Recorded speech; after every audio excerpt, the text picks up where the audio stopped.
6h30. Ok. Olá, boa noite a todos. Sou da GV. Obrigado pela participação de todos aí. A gente vai começar agora o lançamento do livro Lições de Letramento, do autor Antônio Soares. Desejo a todos um ótimo lançamento, tá bom?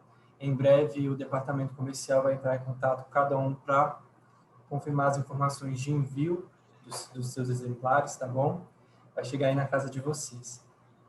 Tenham todos um ótimo lançamento. Se vocês tiverem alguma dúvida, não estiverem ouvindo, é só mandar aqui no chat que eu vou estar acompanhando, tá bom? Tchau, tchau. Ok, posso então começar a minha apresentação? Pode sim, por favor. Ok, então eu vou começar a minha apresentação, tá? Vocês estão vendo a tela? Pergunta, viram a minha tela compartilhada? Não, não. Tudo certo? Sim. Agora Não, estão tela vendo? compartilhada não. Não? Não. Perfeitamente, Tom. Está vendo a tela? Peraí. Compartilhamento de tela não, Tom, só você. E agora, está vendo a tela? Está vendo a apresentação? Não. Como é que está? Estão vendo a tela compartilhada? Ou não? Ou não? Não. Aqui está aparecendo uma mensagem que o anfitrião desativou o compartilhamento de tela do participante. Espera aí, deixa eu ver como é que eu compartilho a tela. Eu acho que agora... E agora? Tudo certo? Certo. Estão vendo? Tá. Ok, bom, então, vamos lá. Gente, então, a apresentação do meu livro. Eu começo fazendo uma diferença, gente, entre alfabetização e letramento, dizendo que a alfabetização é o ato de aprender a escrever. Espera aí. É o ato de aprender a escrever, a ler e a escrever conforme as regras da língua, aprender, portanto, a codificar e decodificar essa língua. Já o letramento vou mudar um pouco aqui. O letramento é ser capaz de dominar o uso da escrita e da leitura no contexto das práticas sociais nas mais diferentes situações. Vamos ver, quanto ao letramento no Brasil, eu acho que vou repetir um pouco aquilo que vocês já sabem, né? Que é a situação nossa, a posição no PISA. Nós estamos, em 2012, nós estamos em 54º lugar em letramento, né? Na parte de entendimento e leitura. E piorou um pouco mais recentemente, nós conseguimos baixar para 59º lugar, não é mais 54º, 59º lugar, certo? Vamos ver agora um olhar ao longo da história, quer dizer, a globalização do letramento no hemisfério norte durante o Renascimento. Isso começou com a Reforma Protestante de 1517, com Martinho Lutero, certo? Mas por quê? Simplesmente pelo seguinte, retomando Michel Foucault, num livro chamado Arqueologia do Saber, ele diz que uma prática discursiva pode gerar uma instituição. Então, a prática discursiva dos evangelhos de Cristo gerou a instituição Igreja Católica. Durante 1.000 e tantos anos, 1.500 anos, uma instituição pode desenvolver as próprias práticas discursivas, foi o que aconteceu. Então, durante 1.500 anos, a igreja, os padres começaram a desenvolver uma prática discursiva, e essa prática discursiva foi se distanciando dos evangelhos. Quer dizer, na verdade, os padres, as pregações nas igrejas, né, elas colocaram algumas ideias fora do evangelho. Uma delas era a questão do purgatório, por exemplo, que não existe no evangelho.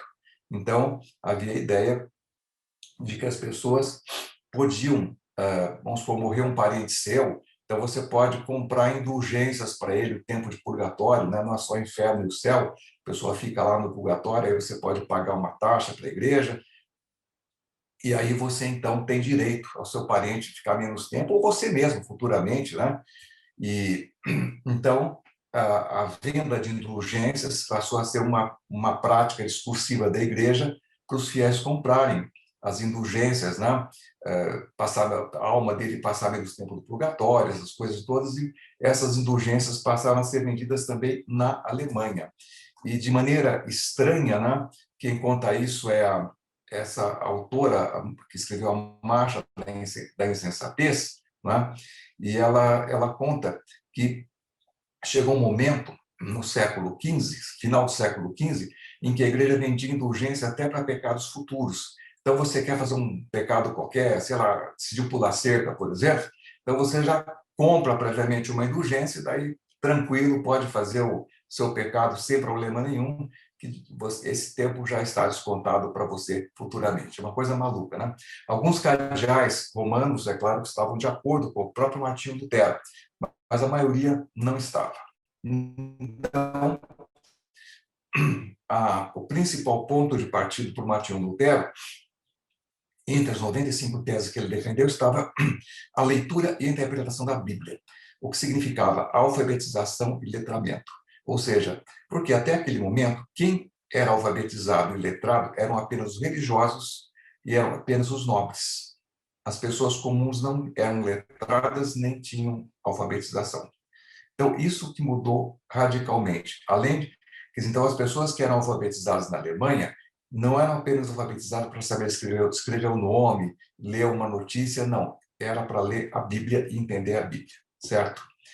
E, em 1554, a Inglaterra se separou da Igreja Católica quando o Papa excomunicou o rei Henrique VIII, porque ele se divorciou de Catarina de Aragão, que está à direita, e se casou com Ana Bolena, né? Então, ele foi excomungado, então ele separou a igreja da Inglaterra anglicana da igreja católica, então, portanto, não houve problema mais tarde que as ideias do Lutero entrassem também na Inglaterra sem problema nenhum, então a Inglaterra também foi alfabetizada e letrada para ler a Bíblia. Agora, claro que quem lê a Bíblia lê qualquer coisa, não é isso? E é claro que os ingleses que na verdade, colonizaram os Estados Unidos da América, levaram para lá a alfabetização e o letramento. Aqui vocês têm uma citação, né, sobre enquanto a Igreja Católica encorajava seus membros a se relacionarem com Deus por intermédio do padre, a Igreja Protestante encorajava os fiéis a se relacionarem com Deus por intermédio da Bíblia. Os protestantes deveriam ler o livro sagrado em casa e chegar às suas próprias conclusões sobre os assuntos religiosos, em vez de confiar na autoridade dos superiores. Os puritanos de Massachusetts fundaram escolas e universidades em uma escala sem paralelos em qualquer outro país. Uma lei de Massachusetts obrigava todos os chefes de família a ensinarem seus filhos a ler. Isso é uma citação. Esse livro foi publicado no ano passado, né? Chama-se Capitalismo na América, uma história. Alan Greenspan e Adrian Wooldridge, né? Ok. Agora, o que aconteceu na América do Sul é que a alfabetização do letramento, eles foram tolhidos pela ação da Contra-Reforma, que foi aceita e defendida por Espanha e Portugal. Então, nós, como filhos de Espanha e Portugal, nós não tivemos o nosso, nem a alfabetização, nem o letramento. Isso foi prejudicado, inclusive, pela Inquisição, né? Porque, por incrível que pareça, quando praticamente em Espanha, em Portugal e no Brasil, na Espanha, ninguém tinha que ser letrado. Apenas os nobres e apenas os religiosos, que eram letrados, alfabetizados e letrados. O povo comum tinha mais é que ouvir o que o padre dizia na igreja. E se houvesse uma suspeita de que uma pessoa do povo estava aprendendo a ler alguma coisa, essa pessoa podia, inclusive, por incrível que pareça, Portugal, Espanha, aqui no Brasil um pouco menos, mas ainda assim também pode ser denunciada no Tribunal da Santa Inquisição. Assim como os judeus, por exemplo, quando aparecia um judeu comprando muito azeite, em vez de comprar banha de porco, né, como todo mundo usava, ele podia ser denunciado como judeu. Ele era, digamos, ele já tinha sido batizado, era um cristão novo, né, mas ele podia ser denunciado porque ele ainda devia praticar judaísmo. E uma pessoa do povo que não era nem nobre, nem religiosa, portanto, não precisava ser letrada e, de repente, estava sendo letrada, ela podia ser denunciada como uma pessoa que seria um... Veja esse depoimento muito interessante de um viajante inglês no Brasil chamado Henry Coster, logo depois da vinda de Dom João VI ao Brasil. Ele estava morando no Brasil. Veja o que ele comenta a respeito da leitura. Nesse livro que ele escreveu, se chama Viagens ao Nordeste do Brasil. Diz ele: alguns de meus vizinhos, tanto em Itamaracá quanto em Jaguari, entravam às vezes enquanto eu estava lendo e achavam estranho que eu achasse prazer nessa atividade. Eu me lembro de um homem que dizia: o senhor não é padre, portanto, por que o senhor lê? O senhor está lendo um breviário? Em outra ocasião, contaram-me que eu tinha granjado a fama de um homem muito santo, porque estava sempre lendo. Então, vejam vocês qual era o senso comum a respeito da leitura aqui no Brasil. Estou falando na época de Dom João VI, já 1808, né? Bem, o que aconteceu? Se você olha para o mapa mundi, você vai ver que acima do Trópico de Câncer estão os países ricos e abaixo do Trópico de Câncer estão os países pobres, exatamente por falta de letramento. Porque, é claro, se você lê a Bíblia, interpreta a Bíblia, você pode ler qualquer coisa. Você pode ler física, você pode ler matemática, você pode ler ciências, o que você quiser, não é isso? Então, é claro que o letramento, a alfabetização e o letramento que aconteceu na Alemanha, foi para a Inglaterra, foi para os Estados Unidos, não veio para a América do Sul, África, nem falar, não é isso? Então, o que acontece? Um indicador interessante é o prêmio Nobel. Você vê, por exemplo, a Alemanha tem mais de 100 prêmios Nobel, a Inglaterra tem mais de 100 prêmios Nobel, Estados Unidos mais de 300 prêmios Nobel, e a América do Sul, 1 ou 2 prêmios Nobel, prêmio Nobel de Literatura, prêmio Nobel da Paz, mas nenhum prêmio Nobel de Física, de Química, de Medicina. Brasil, 0 prêmio Nobel até hoje, certo? Então, você vê como houve uma globalização do letramento no hemisfério norte e não aconteceu no Brasil. Então, a primeira etapa que eu pensei ao escrever meu livro foi justamente trabalhar essa questão do letramento, mas como ponto de partida, tentando entender a linguagem humana como um sistema complexo. Tá? Um sistema é um conjunto de elementos interconectados, organizados a produzir alguma coisa. O automóvel é um sistema, vai produzir movimento, a universidade vai produzir cultura, o governo vai produzir organização do país, um ser vivo também é um sistema, ele vai produzir sobrevivência, né? Vai ter que sobreviver e se replicar. Característica de um sistema complexo, ele contém agentes, são autoadaptativos e são abertos, eles se relacionam ao contexto em que eles estão inseridos. Por exemplo, um automóvel, um avião, é um sistema complicado, mas ele não tem agentes internos, ele não se adapta. E para você consertar um automóvel, você precisa, ele não se conserta sozinho, você precisa de um mecânico, certo? Os seres vivos são sistemas complexos.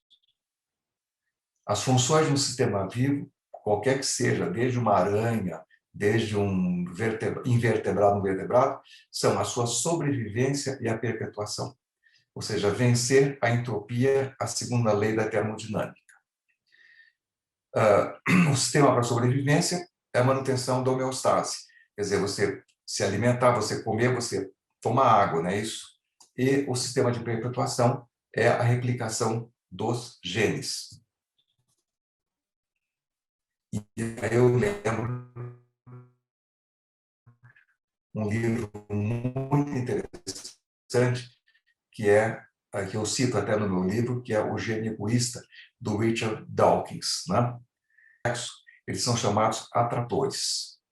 Os atratores da vida humana, para a sobrevivência, a fome e a sede. Para a replicação dos genes, o desejo sexual que surge na puberdade. Então, a gente vai replicar os genes, certo? Outro exemplo, uma bandeira ao vento. A gente pensa que é um movimento desordenado. Não é. Você tem 2 atratores que organizam esse movimento. A força da gravidade e a direção intensidade do vento. Se o é pendurado por causa da lei da gravidade, certo? Se aparece um menino, joga uma pedra na bandeira. Nesse momento, a bandeira pode ir contra o vento em função do impulso da pedra. É uma coisa inesperada que acontece, certo? Isso se chama o efeito borboleta, butterfly effect. é o nome que foi dado lá para o Lorenz, né? Que começou a estudar os sistemas complexos em 62. Bem, a própria vida humana é um sistema complexo ao longo do tempo. A gente nasce dentro de uma cultura, a gente engatinha, aprende a falar, estuda, arruma uma profissão, depois fica velho e morre, né? Pode haver atratores estranhos na vida de uma pessoa.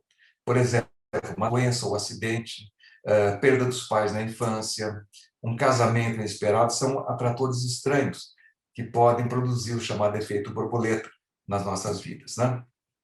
E a linguagem humana é um sistema adaptativo complexo. Eu estou citando John Bowlby, que é uma pesquisadora em linguística cognitiva. Então, ela fez esse link entre a linguagem humana e os sistemas complexos. A linguagem humana é um sistema complexo. E quais são os atratores da linguagem humana? Sociabilidade, sentido e clareza, sentido, clareza, portanto, economia, iconicidade e imagens. Então, no meu livro, Lições de Letramento, eu vou usar esses atratores para mostrar como a gente pode ter um acesso ao estudo da linguagem humana e ensinar também a linguagem humana, no caso a língua portuguesa, de uma maneira mais consistente. Atrator sociabilidade. Eu vou citar aqui o William Dalrymple, né, que escreveu um livro chamado Salto Social, mostrando como é que os seres humanos conseguiram, nós somos os piores corredores do planeta, temos uma pele fina e delicada, como é que a gente conseguiu ocupar o alto da cadeia alimentar, nós conseguimos ser a espécie dominante do planeta? Exatamente por causa da colaboração, por causa de a gente colaborar. Nós temos uma posição bípede, então nós somos capazes de jogar pedras, por exemplo, atacar uma pessoa à distância. Qualquer animal, um tigre, por exemplo, para atacar uma presa, ela tem que entrar em contato com essa presa, com a pata, com o dente, nos dentes, né? Mas seres humanos não, eles podem atirar objetos. Agora, uma pessoa só, um ser humano, atirando um objeto, atirando uma pedra, por exemplo, num predador, num leão, por exemplo, está perdido. O leão vai e faz dele o seu almoço, né? Mas se você pegar 15, 20 seres humanos, né, que se colaboram entre si, jogando pedras no predador, o predador vai embora. Foi isso que aconteceu com os seres humanos. Sobretudo porque nós desenvolvemos, entre 30 e 70 mil anos atrás, nós desenvolvemos a linguagem articulada. E essa linguagem articulada já nasceu dentro de um ambiente em que era necessário entender o ânimo e as intenções do outro. Então, isso é claro que a linguagem humana é muito marcada por essa questão de você colaborar com uma outra pessoa. E a linguagem articulada tem marcas da colaboração. Um exemplo, a gente pode ver em qualquer situação, é o uso de prefácios, atenuadores e verbos modalizadores. Por exemplo, alguém pode dizer, não pense que eu sou monarquista, por favor. Mas o Pedro II foi até hoje o homem que melhor governou o Brasil. Quer dizer, eu vou entrar em contato com uma pessoa, dar a minha opinião, dizer que Dom Pedro II foi o homem que melhor governou o Brasil, mas eu posso ficar preocupado, será que ele vai pensar que eu sou monarquista, que eu sou retrógrado, que eu sou contra a República? Então, para proteger a minha face, pragmaticamente, eu digo, não vão pensar que eu sou monarquista, hein? Ou então, quando eu uso certos verbos, eu acredito, veja, ela esqueceu do prazo, ela tá brincando apenas, isso tudo vai acabar bem. Eu posso dizer, eu acredito que ela esqueceu do prazo. Eu imagino que ele estivesse apenas brincando. Eu quero crer que tudo acabará bem. Então, você vê que eu tenho esses verbos, acreditar, imaginar, crer, querer, que pegam uma oração objetiva direta. Então, em vez de falar sintaxe, orações podem ser subjetivas, objetivas diretas, não. Eu posso começar falando sobre, exatamente sobre essa parte que eu citei agora, sobre exatamente sobre o atrator sociabilidade. Né? Por motivos de sociabilidade, de proteção da face, a gente pode usar verbos que vão pedir um complemento de frase. Eu posso, mais à frente, mostrar outras situações semelhantes. Nós temos um atrator sentido, que é clareza. Claro, se você vai se comunicar com uma segunda pessoa, você precisa ser claro, né? E é claro que uma coisa que ajuda bastante é o aposto, um recurso linguístico que a gente usa é o aposto. Veja esse texto aqui. Na Olimpíada de Londres, peraí.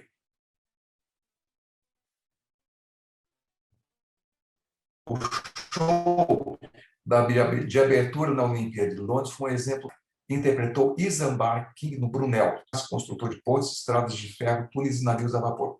Então, o que é o aposto? O aposto é uma expressão, uma palavra, uma expressão que modifica uma anterior e se identifica com ela. Quer dizer, o Isambard King no Brunel é engenheiro, o engenheiro é Isambard King no Brunel. O Isambard King do Brunel é um ícone do capitalismo clássico, o ícone é o Isambard King do Brunel. Então, eu vou trabalhar, por exemplo, como é que eu posso tornar claro um texto, qualquer que eu falo ou escrevo, usando, quer dizer, falando, acrescentando aquilo que eu disse, alguma coisa que possa esclarecer melhor e que se identifique. Eu digo, minha irmã Blanca vem a Campinas no domingo. Minha irmã Blanca, Blanca é minha irmã é Blanca. Blanca é o oposto, está esclarecendo qual das minhas irmãs que vem para Campinas, certo? Esse é o ator que fez o papel do Isambard Brunel, essa Olimpíada de Londres, né? As orações adjetivas, elas também têm a função de melhorar o entendimento. Geralmente é interessante, se você for pesquisar, sobretudo na mídia, as orações adjetivas é muito comum que elas apareçam depois de um aposto. Veja, tempo de tela, um conceito. Tempo de tela é um conceito é o tempo de tela, um conceito é aposto. Um conceito que pauta meticulosamente, inquieta e aterroriza os pais. Você vai ter uma oração adjetiva que está modificando conceito, adjetivando o conceito. Não mais considerada, coloquei o SIC, que deve ser conceito considerado, nessa publicação não sei se foi deve ser no Estadão. Uma abordagem válida no mundo de pandemia, onde a maneira como vivemos nossas vidas vem sendo completamente redefinida. A empresa de monitoramento BARC é um aposto de monitoramento.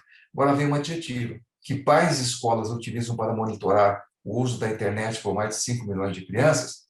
É claro que essa oração adjetiva contém dentro de si uma oração final também, que é para monitorar o uso da internet, né? E no final, no número de mensagens online que as crianças enviaram e receberam em 2020. Então, tudo que está aí em verde é aposto, serve para melhorar o entendimento com relação a uma segunda pessoa, tornar o texto mais claro. Orações adjetivas que pautam meticulosamente ou que pais e escolas utilizam para monitorar, também melhorar o entendimento. Quando eu digo, por exemplo, a minha irmã Blanca vem domingo a Campinas, mas eu posso dizer a minha irmã Blanca, que mora em São Paulo, vem domingo a Campinas. Você veja que eu dissesse, minha irmã Blanca vem domingo a Campinas, ou minha irmã vem domingo a Campinas. Para ser mais claro, mais preciso, eu digo o nome dela, que é um aposto, né, e coloco uma oração adjetiva, que eu digo onde é que ela mora. Minha irmã Blanca, que mora em São Paulo, vem para Campinas no domingo. Então, nós vamos ver que se eu vou dar uma aula, em vez de dar uma aula de decoreba de aposto, né, eu vou trabalhar com, digamos, o atrator sentido e clareza. Eu tenho o atrator economia. Veja, em vez de dizer fotografia, eu digo foto. Em vez de dizer motocicleta, eu falo moto. Em vez de falar telefone celular, eu falo celular. Em vez de falar arremesso lateral, eu falo lateral. E aqui que é o mais interessante, gente, que eu peguei essa ideia de uma pesquisadora israelense da Universidade de Tel Aviv. Veja, vocês acham que a gente conversa assim? Alguém pergunta, você se incomoda em esperar 10 minutos? Não, eu não me incomodo em esperar 10 minutos. Você vai sair hoje à tarde? Sim, eu vou sair hoje à tarde. Gente, isso não acontece. Na língua oral falada no dia a dia, a gente faz assim, você se incomoda em esperar 10 minutos? Imagine. Você vai sair hoje à tarde? É uma interjeição. Quer dizer, veja bem, isso acontece com pessoas que apenas são alfabetizadas. Elas aprendem o código da língua, elas sabem ler um pouco, né? Escrever o nome, sabem ver o título do ônibus lá para pegar para ir a algum lugar, sabem ir ao supermercado ver o preço de um produto, mas elas estão o tempo inteiro trabalhando a linguagem dessa maneira. Porque na linguagem do dia a dia, a gente dá, digamos assim, a gente dá preferência para usar menos gramática e mais inferência pragmática. Quando eu digo para alguém imagine, eu estou respondendo como se eu dissesse não, não me incomodo. Quando eu uso uma interjeição, você vai sair aham, ou sim, ou vou, só o verbo. O que eu faço? Eu estou economizando. Não é? É o atrator economia. Eu uso na linguagem do dia a dia a inferência pragmática. Agora, o que acontece? Quando eu vou ler um texto escrito, num texto escrito você não vai encontrar, sei lá, Darwin perguntou-se a si mesmo como é que os seres humanos surgiam. Aí alguém disse, imagine, isso não acontece. Quer dizer, no fundo, em qualquer texto escrito, seja um texto de informação de jornal, seja um texto de química, física, matemática, história, geografia, o que acontece é que se privilegia a gramática e não a pragmática.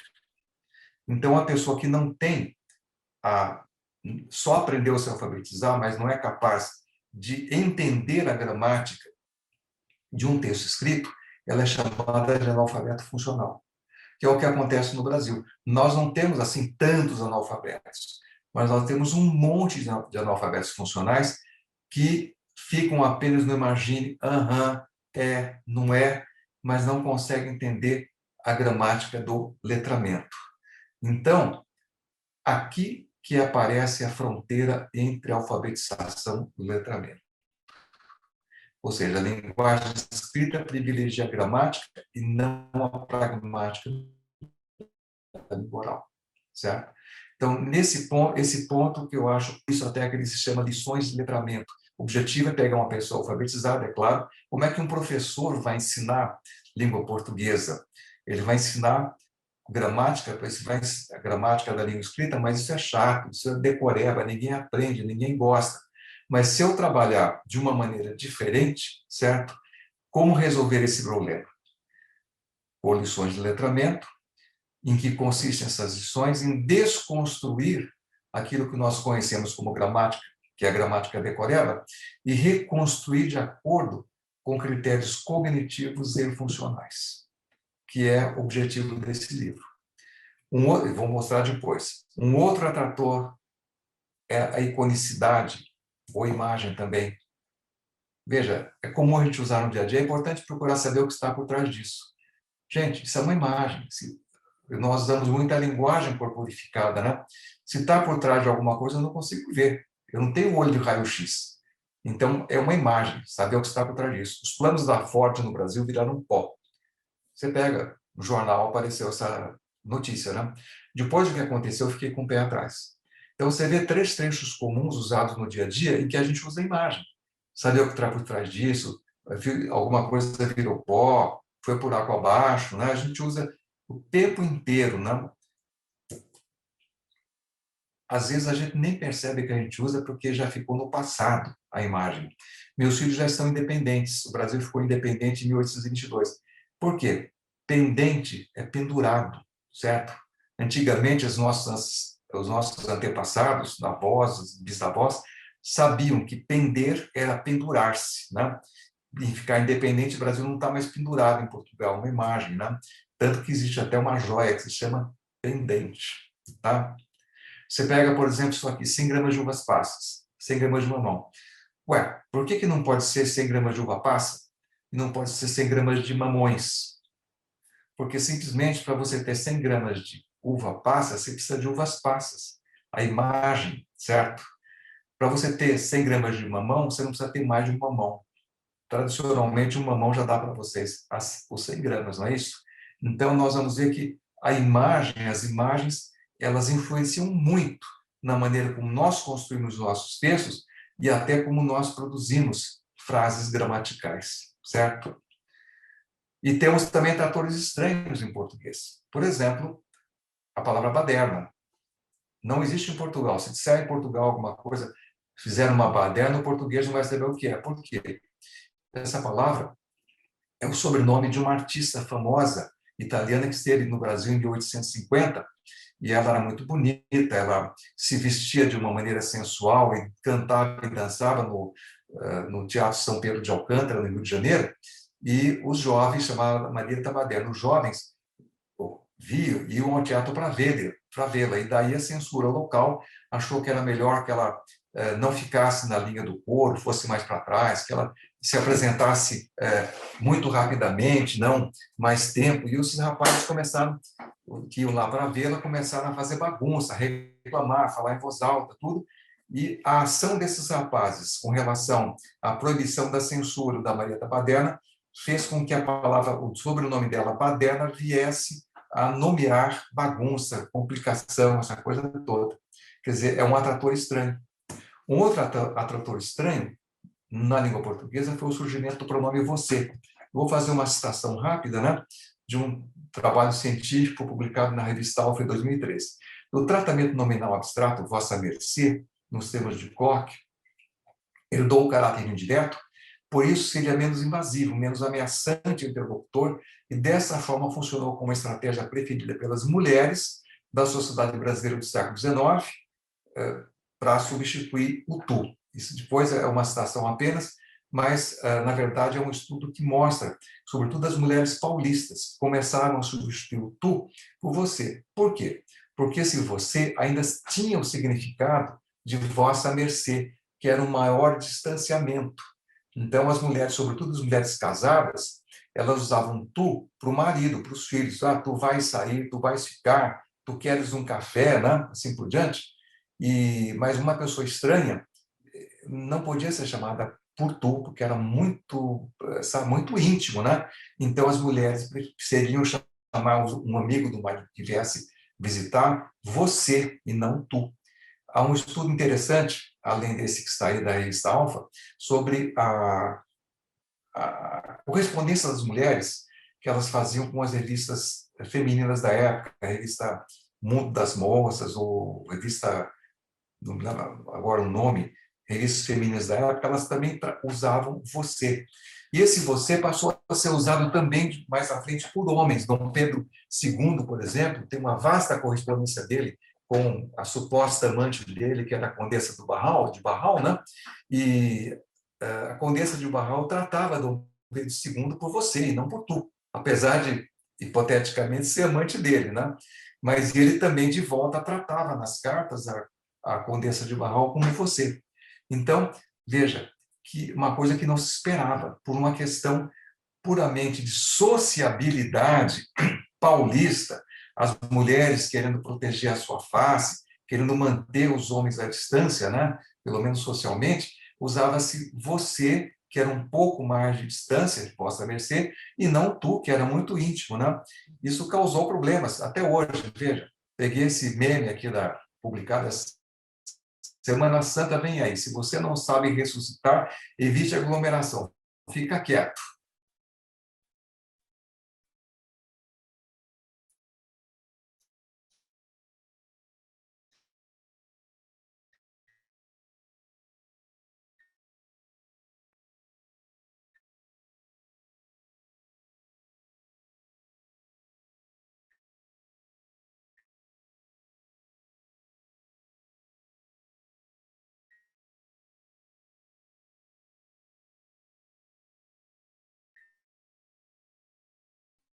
É difícil nessa palavra, tal, às vezes tem que procurar dicionário, às vezes pula por cima da palavra e continua lendo e não vai entender direitinho o texto, né?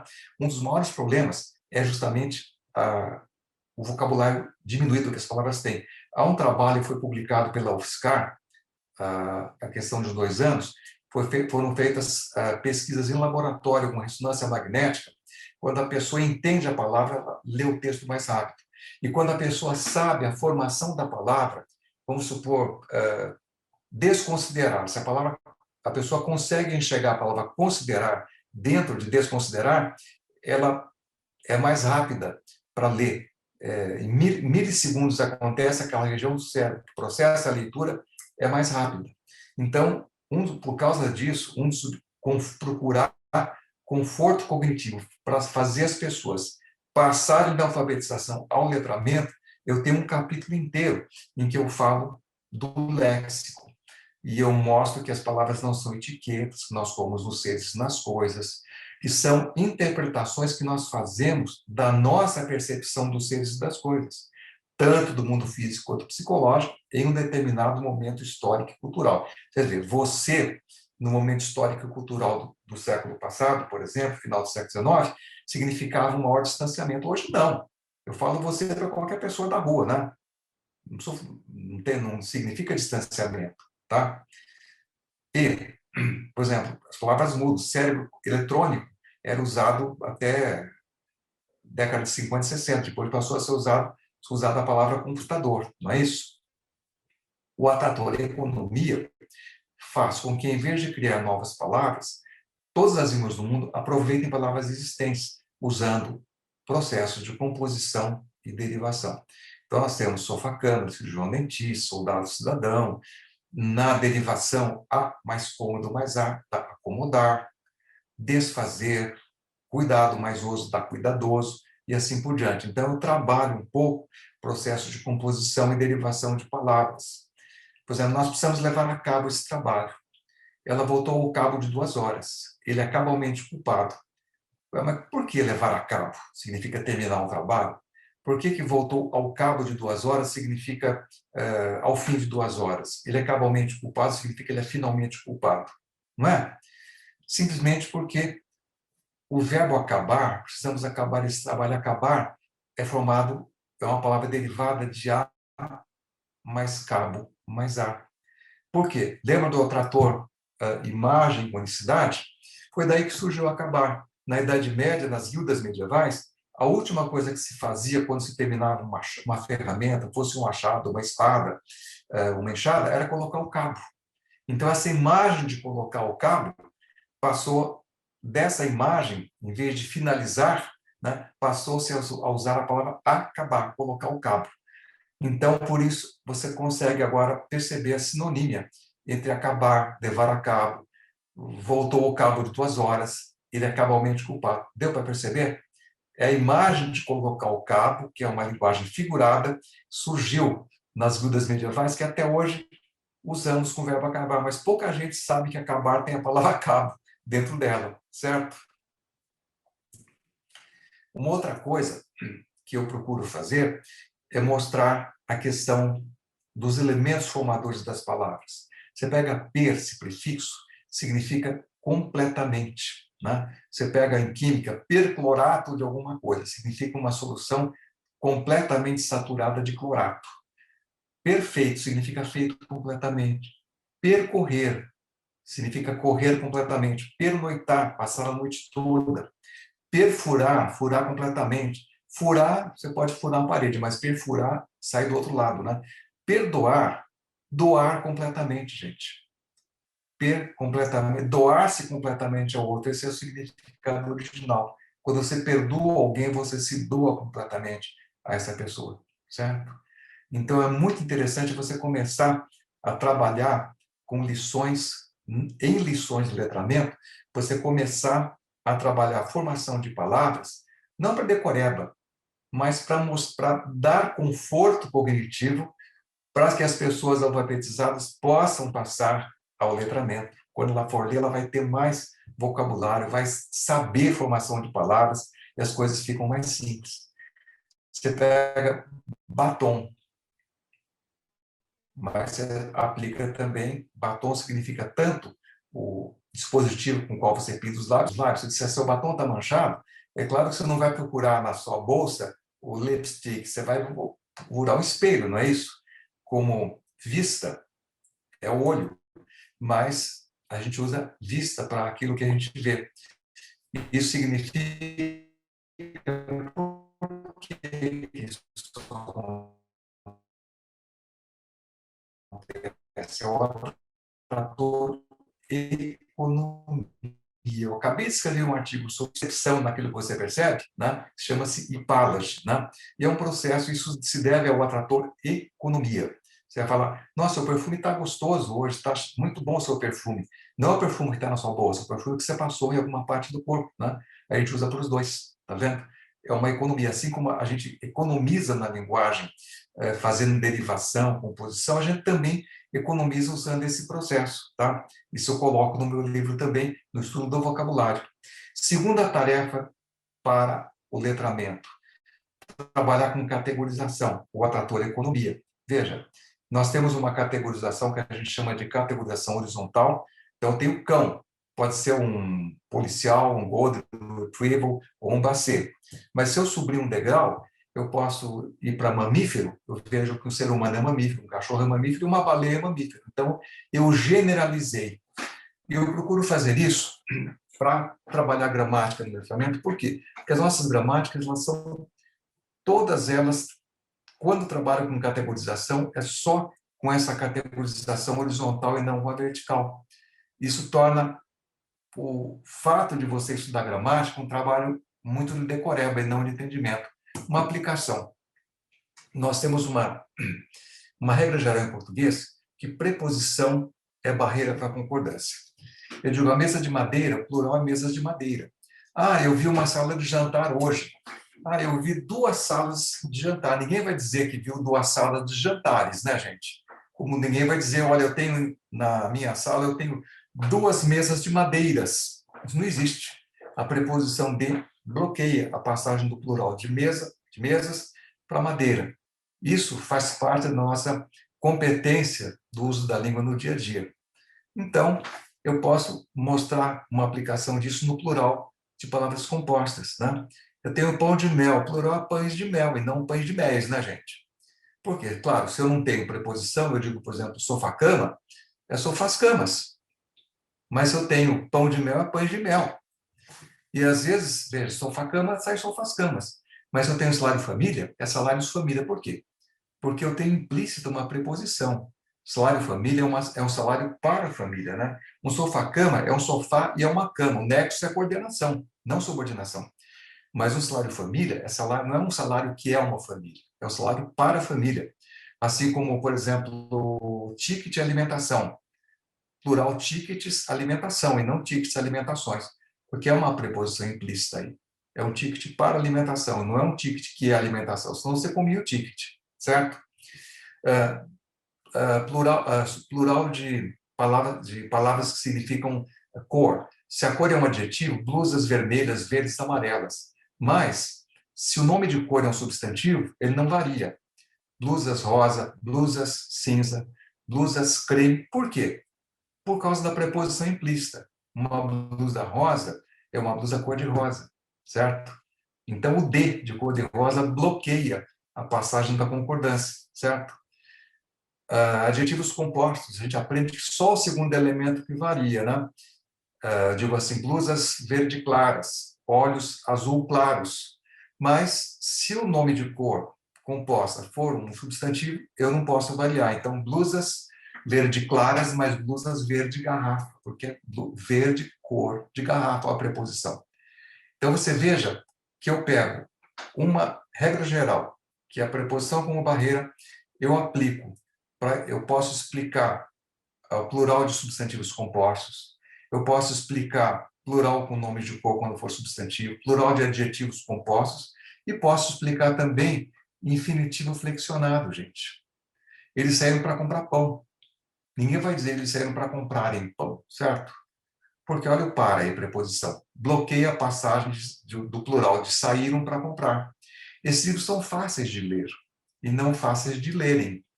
Por quê? Porque o de bloqueia a passagem do plural. Então, eles servem para comprar pão, esses livros são fáceis de ler, esses outros são difíceis de encontrar e não difíceis de encontrar, não é isso? Ou seja, eu pego uma regra geral, que é a preposição como barreira, e eu uso essa regra para explicar plural de substantivo composto, plural de adjetivo simples, quando nomeia nome de cor, de adjetivos compostos, e o uso do infinitivo flexionado. Fica bem mais simples, não precisa decorar coisa nenhuma, gente. Tá? E a terceira parte Então, toda a apresentação de gramática, não deu para colocar tudo, obviamente, coloquei alguns exemplos, né? Eu faço uma apresentação por categorização vertical, para tudo, certo?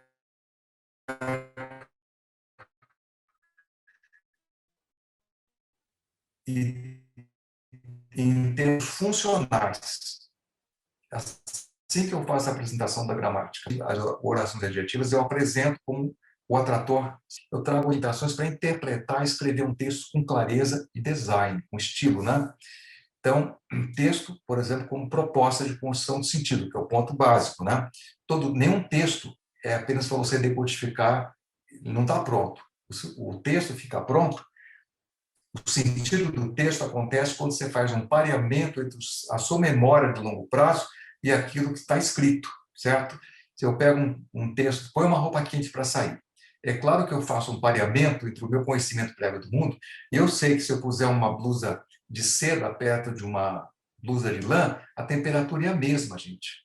Eu faço uma projeção naquilo que me aquece, na roupa que me aquece, chamo de roupa quente. Assim como eu faço de vista aquilo que eu vejo, para aquilo que a minha visão, para aquilo que eu vejo.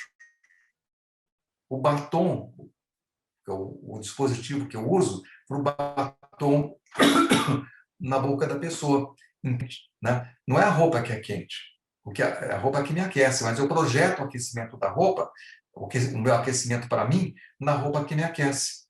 Assim como eu projeto a coisa que eu vejo na minha vista. Então, eu tenho, para atribuir esse sentido, que fazer um pareamento entre o meu conhecimento de mundo e aquilo que eu leio, tá?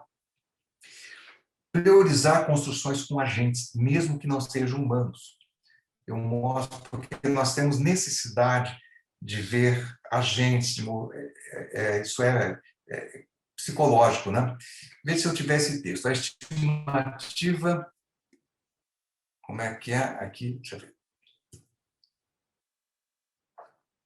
Se eu consigo ler esse texto. A estimativa inicial é de aumento de 50% na captação e tratamento de esgotos no país pelos municípios nos próximos 5 anos, caso haja um acordo entre o Congresso e os responsáveis pelo novo marco regulatório. Eu acho que vocês entenderam, né? A estimativa inicial é aumento de 50% para captar e tratar esgoto no país nos próximos 5 anos, caso haja um acordo entre o Congresso e os responsáveis pelo novo marco regulatório. Mas se eu escrever assim, hein, gente? Ó, se o Congresso entrar em acordo com os responsáveis pelo novo marco regulatório, estimamos que nos próximos 5 anos os municípios aumentarão em 50% sua capacidade de captar e tratar os esgotos no país. Não ficou mais claro? Claro que ficou. Porque, em vez de colocar a estimativa inicial, não, Congresso entrar em acordo, estimamos, os municípios aumentarão em 50%, então eu trabalhei com agentes, eu ensino a fazer isso no livro. Outra coisa, evitar as nominalizações zumbis. O que acontece? As nominalizações, que geram substantivos abstratos, elas servem basicamente para fazer coisa pessoal, recuperando o conteúdo de uma oração anterior. Por exemplo, a Amazon entregou ontem o livro que comprei na semana passada. A entrega foi feita diretamente em minha residência. Para isso que serve o substantivo abstrato, tá? Nominalização, a entrega, de entregar. Se quiser, eu posso usar decisão. O governo proibiu que os comerciantes abrissem suas lojas. Essa decisão fez parte da frase vermelha de prevenção ao Covid. Claro que eu podia dizer, usando a mesma raiz do verbo proibir, trabalhando de novo com a derivação, né? Dizer, esta proibição fez parte da fase vermelha. Mas eu posso usar um sinônimo. Decisão vem de decidir, é uma nominalização. Então, estou trabalhando, em vez de entregar a entrega, proibição, proibir proibição, eu posso trabalhar com heterônimo, né? Que é decisão. Pois essa decisão, essa medida fez parte da fase vermelha. Mas acontece que muita gente, sem nenhuma função da nominalização, usa a nominalização em excesso, sem nenhuma função, né? Mas, veja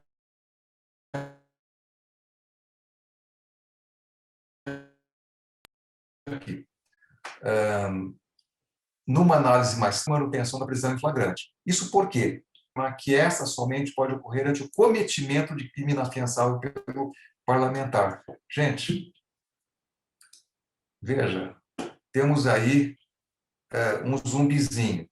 A gente pode dizer, numa análise mais técnica, o STF se equivoca em decretar e manter a prisão em flagrante. Isso porque o texto constitucional é muito preciso em afirmar que esse tipo de prisão, em vez de esta, né, somente pode ocorrer se o parlamentar cometer crime inafiançável. Então, em vez de decretação e manutenção, Porque se eu pegar isso aqui, ó, decretação, manutenção, isso não está recuperando nada de uma frase inteira, não tem nenhum efeito para a coesão textual, não é isso? Então, eu vou usar o verbo, o próprio verbo, que é, o texto fica mais fácil, né? Numa análise mais técnica, o STF se equivoca em decretar e manter, não é? Somente pode ocorrer se o parlamentar cometer crime inafiançável. Então, eu mostro como para que funciona um substantivo abstrato, para que serve, porque na gramática tradicional a pessoa decora. Substantivo pode ser concreto, pode ser abstrato, pode ser simples, composto, mas fica na decoreba. Então, num processo de letramento, eu tenho que mostrar qual é a função do abstrato. Quando é que você usa o abstrato, quando é que você não usa o abstrato, senão o seu texto perde aquele atrator que é a clareza. O texto fica menos claro. Então, o atrator clareza pede que você não use o abstrato nesse texto, e sim o próprio verbo original. Tá? Outra coisa, trabalhar com figuras de repetição. Por que repetição? Porque o aprendizado humano se faz pela repetição, gente. A gente aprende tabuada como? Repetindo as contas 2, 1, 2, 2, 2, 4, 2, 4, 8, não é assim? A gente aprende a tocar piano repetindo os exercícios, né? A gente aprende um esporte, acertar a bola no cesto, fazendo uma porção de arremessos, né? Então, o que acontece? Em princípio, nós só aprendemos, mediante repetição, aquilo que é bom e verdadeiro, certo? A gente aprende o que é bom e verdadeiro. E por isso que acontece, nós associamos inconscientemente o que é repetido ao que é bom e verdadeiro. Gente, eu trabalho nesse livro sobre letramento usando linguística cognitiva, tá? Processo de cognição e linguagem, tá? Repetir uma informação não aumenta a validade da informação ou veracidade, aumenta, contudo, sua verdade subjetiva, certo? Diferentes fontes dizendo a mesma coisa reforçam sua veracidade. Por exemplo, você vai consultar um médico, você vê lá, vou ter que consultar um dermatologista, não conhece ninguém, você vai ver. Você vê que um médico ele tem boas avaliações de 3 pacientes, um outro médico, só um paciente avaliou bem, os outros 2 disseram mais ou menos. Você vai naquele em que a avaliação boa é repetida, certo? Você vai comprar um produto de uma empresa, vou escolher entre o Mercado Livre e uma outra empresa para comprar um produto qualquer, você vai ver aquele produto em que a avaliação, mais vezes essa empresa é avaliada de maneira boa, certo? Então, a repetição de uma boa avaliação leva você a tomar uma decisão, certo? A repetição por fontes variadas até mesmo cria lendas urbanas, são chamados, como é que chama?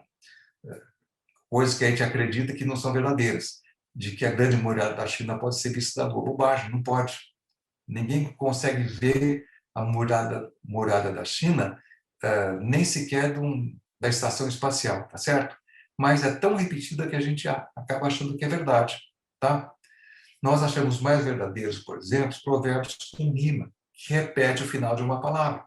Casamento imortal no céu cidade. Um sítio, porque ser no plural, talho, né? Mas para manter a rima ficou uma licença poética aí, né?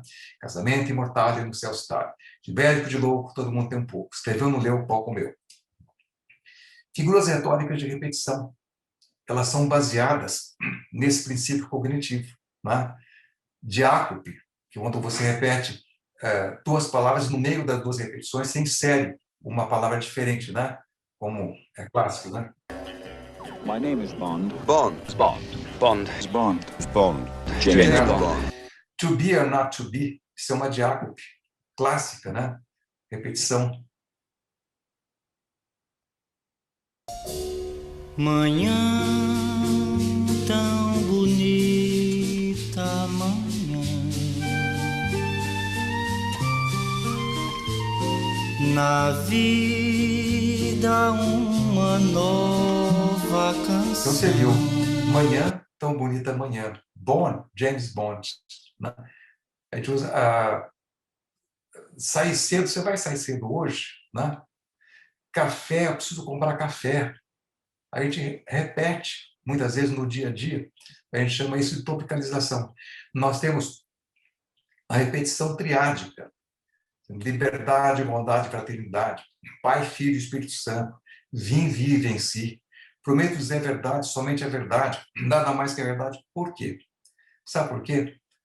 Linguagem corporificada. O nosso ritmo ao andar é triádico, gente. Nós não andamos como robô, certo? A gente movimenta a coxa, a perna e os pés. É um movimento triádico, quase que um movimento de valsa, quando a gente anda. Então, nós usamos. É claro que nós vamos ver que nós usamos muito o corpo para marcar a linguagem. Por que o nosso sistema é decimal? Por causa dos 10 dedos. Por que nós usamos no nosso dia a dia o sistema duodecimal, uma dúzia de ovos, 12 meses do ano? Porque nós herdamos dos, digamos, sumérios, dos babilônios, né?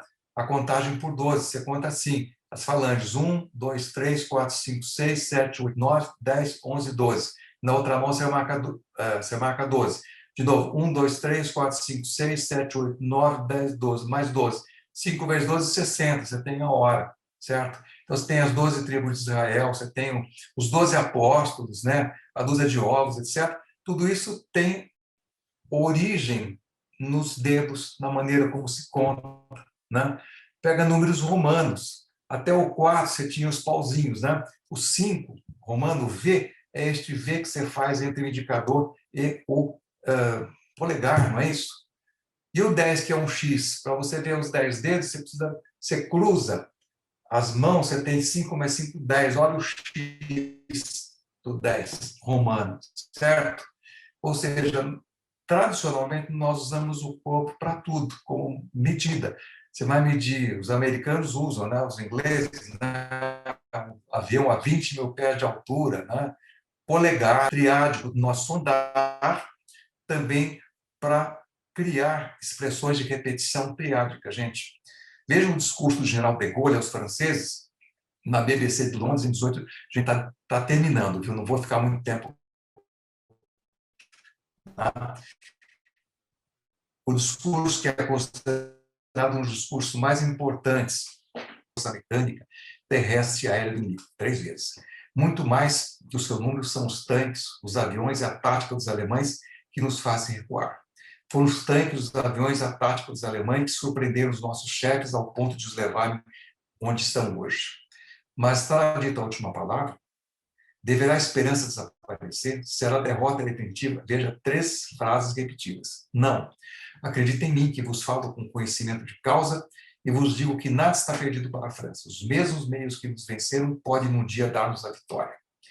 Porque a França não está sozinha, não está sozinha, não está sozinha. Olha a repetição triádica. Tem um vasto império atrás de si. Pode formar um bloco com o Império Britânico, que domina o mar e continua a luta. Pode, tal como a Inglaterra, utilizar sem limites a imensa indústria dos Estados Unidos. Então, vejam vocês como a repetição triádica é usada. Então, a gente pode trabalhar textos, às vezes, algumas coisas que a gente quer dar realce, a gente pode trabalhar essa repetição triádica, não como uma muleta, é claro, mas como uma maneira de expressão. Outra coisa, trabalhar com um atrator de imagem. Eu mostro como você pode fazer isso num texto também. Veja, eu vou pegando exemplos de um texto que é uma divulgação científica, Imperador de Todos os Males. É um livro muito interessante, ele mostra uma história de como o câncer vem sendo tratado desde que ele apareceu no mundo antigo, né? Século XIX, século XX, né? Então, vejam algumas citações. Cirurgiões voltavam à mesa de operação e cortavam de novo, como se participasse de um jogo de gato e rato. O rato é o câncer, né? O gato é o cirurgião operando, enquanto o câncer lentamente penetrava no corpo humano pedaço a pedaço. Nos anos de 1870, quando Hausten é um cirurgião norte-americano que divulgava para mastectomia, para câncer de mama, a mastectomia radical, quer dizer, corta as 2 mamas e mais um pouco para tirar o câncer, né? Nos anos 80, quando Hausten partiu para a Europa a fim de aprender com os grandes mestres, a cirurgia era uma disciplina que acabava de sair da adolescência. Veja a imagem, disciplina que acabava de sair da adolescência. Mas, em meados dos anos 60, quando a teoria de Hausten, essa de fazer a mastectomia radical, a tomografia reingressou nas clínicas de raio-x dos Estados Unidos, tá? Porque as mulheres começaram a trabalhar fora e por questão de eram obrigadas a ter um seguro, né, de vida, e as empresas, então, exigiam, as empresas de seguro passaram a exigir das mulheres a mamografia, porque senão, se elas tivessem câncer, isso daria maiores gastos, né? Então, o Hasselt, que defendia a mamografia, a mastectomia radical, ele foi vencido por teorias mais modernas que pregavam você tira só o nódulo do seio e você faz uma quimioterapia que isso vai resolver o problema, certo? Mas veja a maneira como o autor fala da teoria do Hasselt, né? Em meados dos anos 60, quando a teoria de Hasselt balançava constrangedoramente em seu pedestal, veja que é uma metáfora, né? Usada. Quer dizer, pedestal significa que era venerada por todo mundo acreditava, de repente começa a balançar, vai cair. E caiu, porque ninguém mais faz hoje. Mastectomia radical é muito raro, né? Você faz o mínimo que você pode e o resto você trabalha com quimioterapia, né? Bom, então você veja que num texto científico ou de divulgação científica a gente usa imagem. Veja um outro texto, eu peguei esse texto aqui, né, sobre violência, né? Para terminar a nossa palestra hoje. Pesquisas internacionais vêm indicando a associação entre vivenciar violência e sofrer problemas de saúde mental ao longo do ciclo de crescimento e desenvolvimento humano. Estudo realizado com crianças de 6 a 10 anos numa vizinhança pobre e violenta de Washington, Estados Unidos, indica que a exposição a esse tipo de fenômeno, ser vitimizado ou ser testemunha, está associada com sintomas de sofrimento mental, tais como ansiedade, depressão, distúrbios do sono e pensamentos intrusivos. Há também uma associação da violência familiar e comunitária, com problemas de comportamentos internalizantes e externalizantes, apontando que a forte relação entre violência comunitária e o funcionamento mental da criança acontece porque seu senso de segurança é ameaçado, prejudicando seu crescimento e desenvolvimento. Outros estudos confirmam a associação entre vitimização por violência com problemas físicos, transtornos de estresse pós-traumático, falta de concentração na escola, distúrbios do sono e hipervigilância. Gente, esse é um texto científico. A meu ver, é um horror completo. Ninguém entende um troço desse, certo? A Doroteia, que está nos assistindo, ela está fazendo doutorado comigo, a área dela é pedagogia, exatamente sobre como escrever textos científicos da melhor maneira possível, usando o atrator, digamos, sentido e clareza, mas de maneira mais adequada, certo? Vejam uma versão desse texto usando procedimentos como imagem. A lembrança de ter sofrido violência ou ter testemunhado violência sequestra a segurança da criança. Sem esse escudo protetor, sua mente é invadida pela ideia de que alguma coisa ruim está prestes a acontecer. São os pensamentos intrusivos. Você vê que eu tenho uma oração positiva, né? Ela está separada, mas é uma oração desgarrada, mas que explica o que é pensamento intrusivo, né? O que é essa sensação de que alguma coisa está de ruim. A criança começa a ficar ansiosa, depressiva e a não confiar em mais ninguém. Distúrbios do sono, hipervigilância e perda de concentração na escola começam a trabalhar no piloto automático, travando seus sentimentos e desenvolvimento. Esse foi o resultado de um estudo envolvendo crianças entre 6 e 10 anos de idade em uma periferia pobre e violenta de Washington. Pesquisas internacionais confirmaram os efeitos adversos em crianças que caminham ao redor desse abismo. Bem, vocês vejam que esse texto está muito mais claro que o texto anterior. Eu coloquei uma estrutura desgarrada com um aposto para deixar mais claro o texto, e eu usei imagens, gente, certo? Muita gente pensa que imagem é para usar apenas em texto literário. Não é. A linguística cognitiva, que trabalha com cognição e linguagem, mostra que mesmo um texto científico, um texto extremamente técnico, ele pode ficar muito mais claro, muito mais fácil de entender se você aprende a trabalhar com imagens, percebe? Então, essa é uma lição que eu ponho no meu livro Lições de Letramento também, tá? Bem, gente, é isso que eu quis mostrar para vocês. É claro que em pouco tempo, 40, 50 minutos, eu não posso falar do livro inteiro, mas espero que eu tenha dado alguma ideia, pelo menos para vocês, daquilo que eu fiz no meu livro, certo? Que seria Lições de Letramento. Fazer as pessoas passarem da alfabetização para o letramento. Pegar pessoas que tenham digamos, aquela maldita sina de ser analfabetos funcionais, fazer as pessoas serem capazes de ler, entender um texto, seja capaz de produzir um texto e trabalhando a gramática como ferramenta e não como decoreba, usando alguns princípios. Tá? Então, a palavra está com vocês, fiquem à vontade, pode fazer a pergunta que vocês quiserem. Tá? À vontade, gente. Espero que tenham entendido. Tá? É claro que eu apresentei o que 10% do livro apenas, mas eu acho que ficou claro, quer dizer, o caminho que eu segui. Porque, gente, se a gente trabalhar com essas ideias, na verdade, eu fiz um trabalho de... usei muito alguns textos dessa linguista israelense, né? Justamente para trabalhar essa passagem da pragmática para a gramática. Tá? E mostrando como é possível de fazer isso de maneira fácil, de maneira sem problemas. Qualquer professor trabalhando com essas lições vai ter muito mais facilidade de ensinar aos alunos, desde o ensino fundamental até o ensino médio, tá? Sem decoreba, sem nada, não apenas digamos, a ler, né? Trabalhar com vocabulário, tudo isso, aumentar o conforto cognitivo, mas principalmente escrever também, produzir textos sem aquelas nominalizações zumbis, né? Sem aquelas repetições bobas que a gente faz de vez em quando. Se é para repetir, vamos repetir de uma maneira clássica, de uma maneira que seja mais, digamos assim, corporificada, digamos assim, né? Ok, gente, estou à disposição de vocês. Nossa, a gente só tem a agradecer, porque por essa amostra a gente calcula a riqueza do livro, né? E também eu vejo assim, como pedagoga, tal, trabalhar isso em sala de aula é realmente, desde os pequeninos, é realmente aplicar aí o efeito borboleta. Então, a gente teria, assim, lá no ensino médio, mesmo na universidade, grandes escritores, ou pelo menos pessoas escrevendo de uma forma suave, bonita, gostosa, né? Sem esse sofrimento que causa de leitura, de escrita. Ah, eu não entendi, eu vou começar tudo de novo.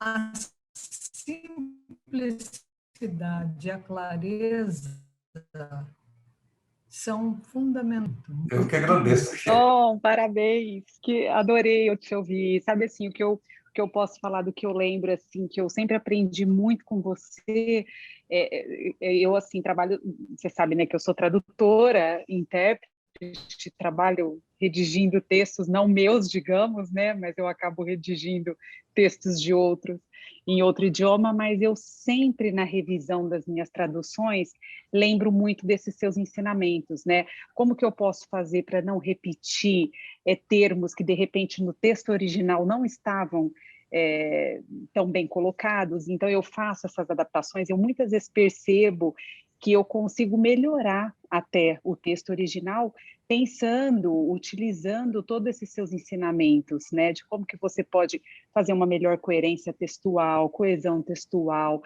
não repetir as palavras, deixar esse texto harmônico, né? Então eu sempre fecho o original, leio a tradução e vou lembrando disso e vou fazendo aquele texto, vou tecendo aquele texto, lembrando desses seus ensinamentos, né, que são realmente riquíssimos. Então, foi muito bom te ouvir, e fui com a sua palestra lembrando assim, de todas as aulas e de todo o período de mestrado e doutorado. Muito bom.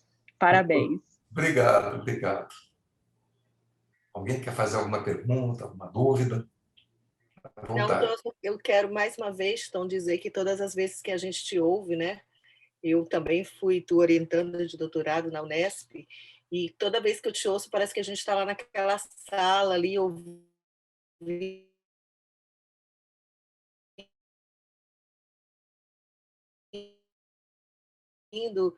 as coisas, né? Mas, assim, impressionante. Eu fico assim, gente, nessa sala, preciso chegar a esse livro. Então, isso realmente me deixa angustiada, porque a gente discute há quanto tempo a história do alfabetismo no Brasil, do não letramento, de só decodificar, mas não entender, não compreender, não interpretar, né? Porque a gente, ao longo de tantos anos, a gente continua ensinando a gramática pela gramática. A gente nunca começa a ensinar a língua, porque quando a gente ensina a língua, a gramática está na língua, né? Então, a questão dos gêneros é muito importante aí, né? Nesse ensino. Então, assim, a minha vontade é que esse livro teu pudesse ser distribuído para todo mundo, né? Que todos os professores, e tu disseste fundamental e médio, eu diria até mesmo do 3º grau, né?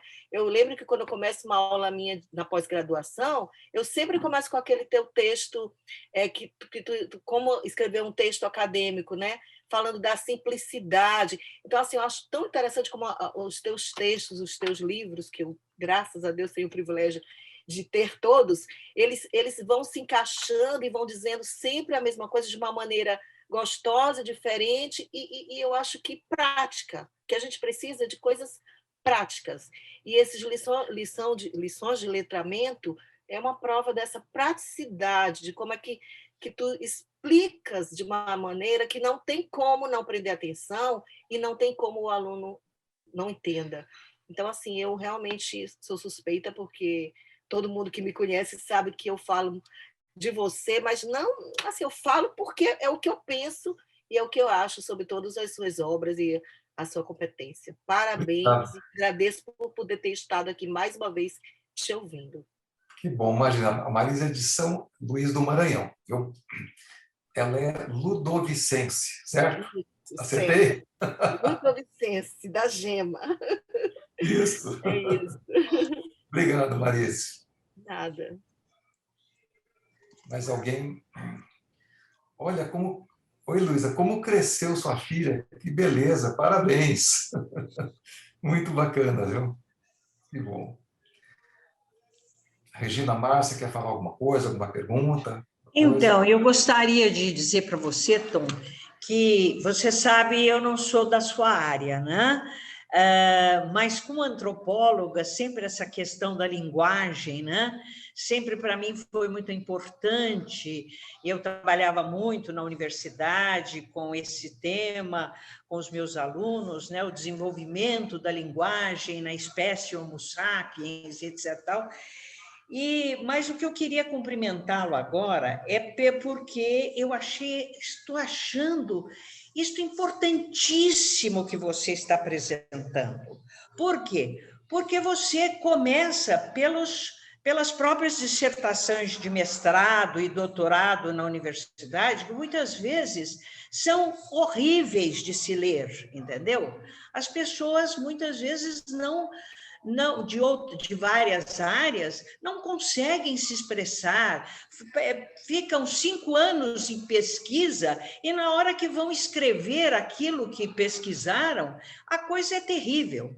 Eu me lembro que meu tio, médico, professor da medicina na Pinheiros, né, Universidade de São Paulo, ele sempre me dizia, há muitos anos atrás, é muito complicado quando os médicos, depois de fazer as pesquisas, vão escrever aquilo que pesquisaram. Ninguém entende.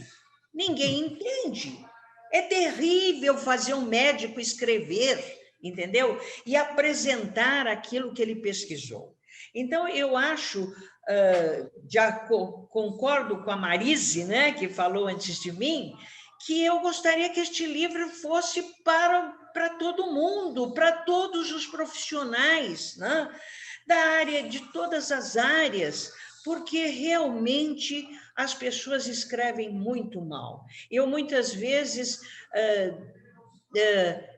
recebi dissertações de mestrado, doutorado, de gente que foi me entrevistar a propósito de algum trabalho que eu tinha feito, e eu pedia, mande a tese depois que você defender, manda para mim o texto que eu quero ver. Meu Deus do céu, eu não entendia nem aquilo que ela dizia que eu tinha dito na entrevista, entendeu?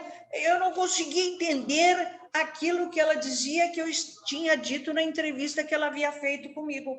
É terrível, parabéns, excelente o seu trabalho, continue e vamos ver se realmente isso vai para muita gente, né? Quem sabe, quando o mundo parar em pé de novo, a gente faz um lançamento na academia também, né?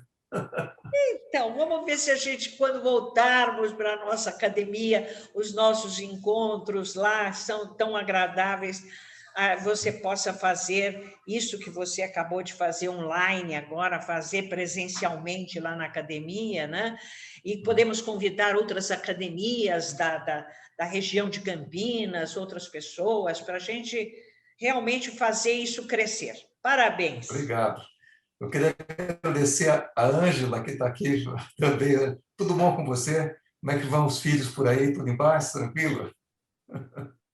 Muito bom ver você aqui, Ângela. Obrigado, tá? Ok. Seu microfone está desligado.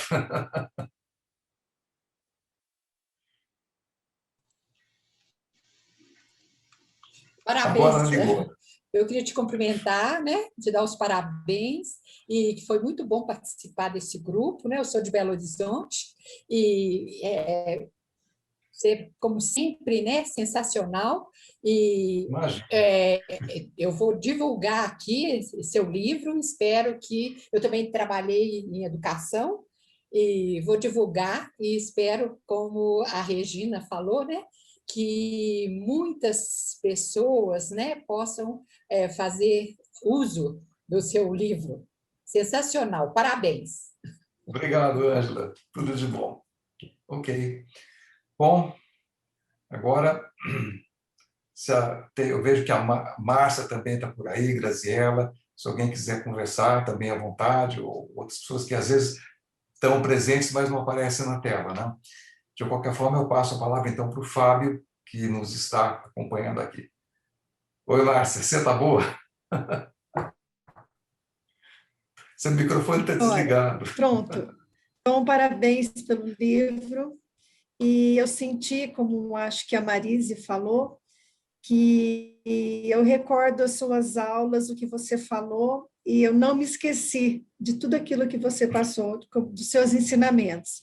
Eu acho que esse livro vai ser um sucesso e espero que chegue a muitas pessoas. Esse é o meu desejo. E sucesso para você. Obrigado, Márcia. Até de repente. Até. Pode conversar. Ok, gente. Então, vamos lá. Fábio, pode aparecer aí, Fábio. Mais alguém queira falar?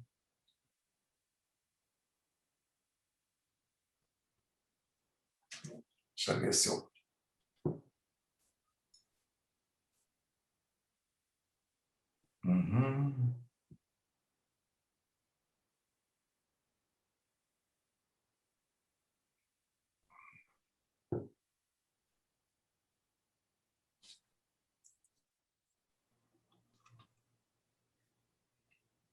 Se eu consigo contato com o Fábio.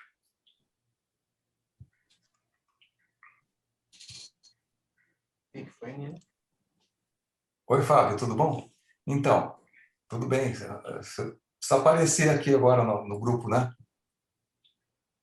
Não é você que vai encerrar ou quer que eu encerre? Como é que fica? Ok, até já.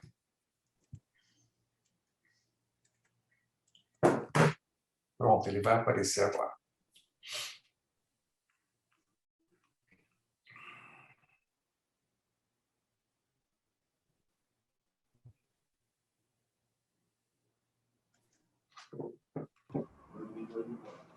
Olá, boa noite.